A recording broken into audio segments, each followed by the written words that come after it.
नमस्कार। Hindi craft channel पर आपका स्वागत है।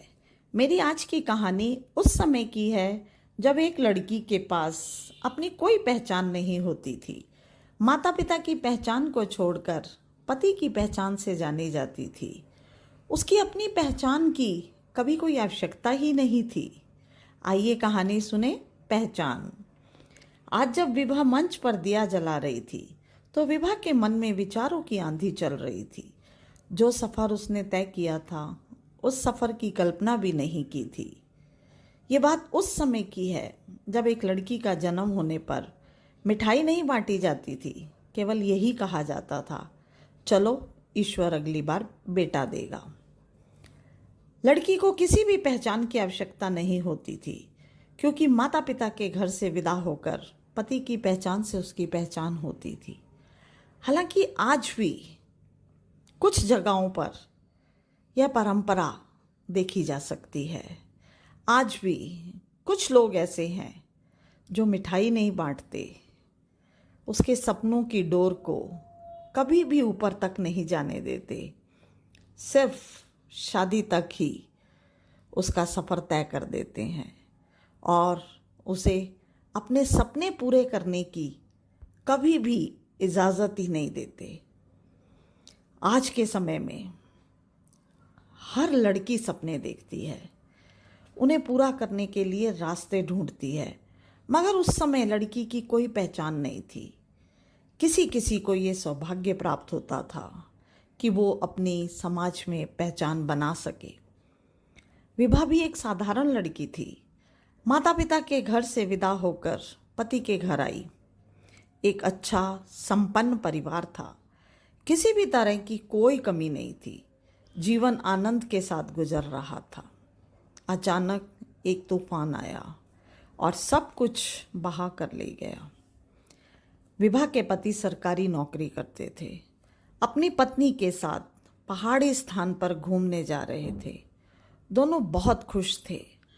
रास्ते में मूसलाधार वर्षा के कारण सड़क टूट गई, रास्ता बंद हो गया। सभी लोगों ने वहां आसपास की जगह में रुकने का निर्णय लिया, रास्ता खुलने का इंतज़ार किया।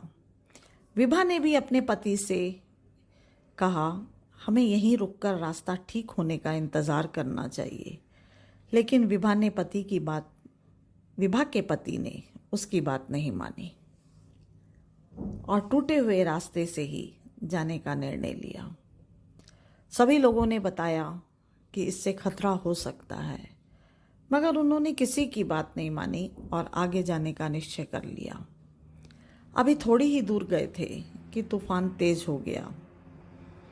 गाड़ी चलाना मुश्किल हो गया। बारिश इतनी तेज थी कि सामने का कुछ भी दिखाई नहीं दे रहा था। शिव ने गाड़ी संभालने की बहुत कोशिश की, मगर संभाल नहीं सके और गाड़ी एक खड्ड में जा गिरी। तूफान और बारिश के कारण उस समय वहाँ लोग भी नहीं थे।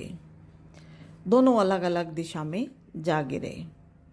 विभा को जब होश आया तो घायल अवस्था में सड़क पर पड़ी थी। उठने की शक्ति नहीं थी, फिर भी उठी और अब उठकर अपने पति को तलाशने की कोशिश की, मगर वह तो खड्ड के नीचे जा गिरा था, जहाँ से बचकर निकलना मुश्किल था।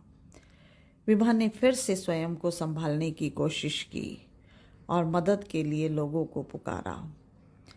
थोड़ी दूरी पर एक गाड़ी के कुछ लोग तूफान के रुकने की प्रतीक्षा कर रहे थे। उन्होंने विभा की आवाज़ सुनी। उन्हें लगा कोई मुसीबत में है। वे गाड़ी छोड़कर पैदल ही उस आवाज़ की ओर बढ़ने लगे। आकर देखा एक स्त्री घायल अवस्था में पड़ी है। उन्होंने अपने पीछे खड़े लोगों को मदद के लिए आगे आने के लिए कहा। सभी लोग मदद करने आ गए। इस प्रकार लोगों की मदद से विभा को अस्पताल पहुंचाया गया। उसका उपचार शुरू हो गया। अस्पताल पहुंचकर भी विभा को अपने पति की चिंता थी। उसने लोगों से कहा कि उसके पति उसी जगह पर कहीं ना कहीं आसपास घायल अवस्था में होंगे, उन्हें भी ढूंढकर लाया जाए। शिव को ढूंढने का बहुत प्रयास किया गया, मगर उसका कहीं पता ना चल सका। शिव के माता पिता को खबर किया गया। वे घटनास्थल पर पहुंचे, मगर कोई भी शिव को नहीं ढूंढ पाया। धीरे धीरे विभा की हालत में सुधार हो गया। डॉक्टर ने कहा अब विभा घर जा सकती है, परंतु शिव के माता पिता अपने पुत्र के वियोग में इतने डूब चुके थे कि उन्होंने विभा को ही अपने पुत्र की मृत्यु का कारण मान लिया। वे विभा को अपने घर ले जाने के लिए राजी न थे। उन्होंने विभा से अपने सारे नाते खत्म कर दिए। विभा की आंखों के सामने अंधेरा ही अंधेरा था। उस दिन उसे एहसास हुआ कि उसकी अपनी कोई पहचान नहीं, वह तो हमेशा सहारे का जीवन जीती आई है। विभा के माता पिता ने उसे अपने घर ले जाना चाहा, मगर विभा के मन में एक ऐसे विचार ने जन्म ले लिया था जिसे वह खोना नहीं चाहती थी। उसके माता पिता उसे अपने साथ ले जाना चाहते थे, उसने उन्हें भी मना कर दिया। अब विभा ने अपने अंदर तलाश जारी की, अपने गुणों को पहचाना, तो उसे याद आया कि विद्यालय के मंच पर कई बार गायन प्रतियोगिता में हिस्सा लिया था, हमेशा प्रथम स्थान ही पाया था। उसकी अध्यापिका ने उसे इस कला को निखारने के लिए कहा था, मगर माता पिता ने उसकी इस कला पर ध्यान नहीं दिया और यह गुण अंदर ही दब कर रह गया। आज विभा ने अपने इस गुण को निखारने का निश्चय किया। वह अकेली किराए का एक घर लेकर रहने लगी। आर्थिक स्थिति कमज़ोर थी, मगर उसे विश्वास था कि एक दिन अपने इस हुनर को निखार लेगी। उसने अभ्यास आरंभ कर दिया। निरंतर अभ्यास से उसकी कला में निखार आने लगा। एक दिन एक विद्यालय के मंच पर उसने प्रस्तुति दी। उसकी प्रस्तुति इतनी अच्छी थी कि प्रधानाचार्य ने उसकी मदद करने का निश्चय किया। उनकी मदद से उसने एक गुरु से सुरों का पूर्ण ज्ञान प्राप्त किया। ज्ञान प्राप्त होने के पश्चात उन्हीं गुरु की सहायता से उसने गाना भी आरंभ कर दिया। अपनी सुरीली आवाज़ के कारण विभा को प्रसिद्धि मिलने लगी। अब उसने संगीत सिखाने का विद्यालय बना लिया, अपनी पहचान पा ली थी।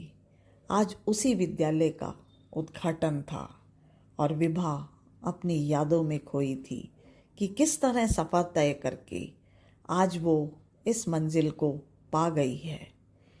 मेरा सभी से ये अनुरोध है कि लड़कियों को पढ़ाएं, उनके गुणों को ज़रूर पहचानें, इसी से उनकी पहचान बनेगी।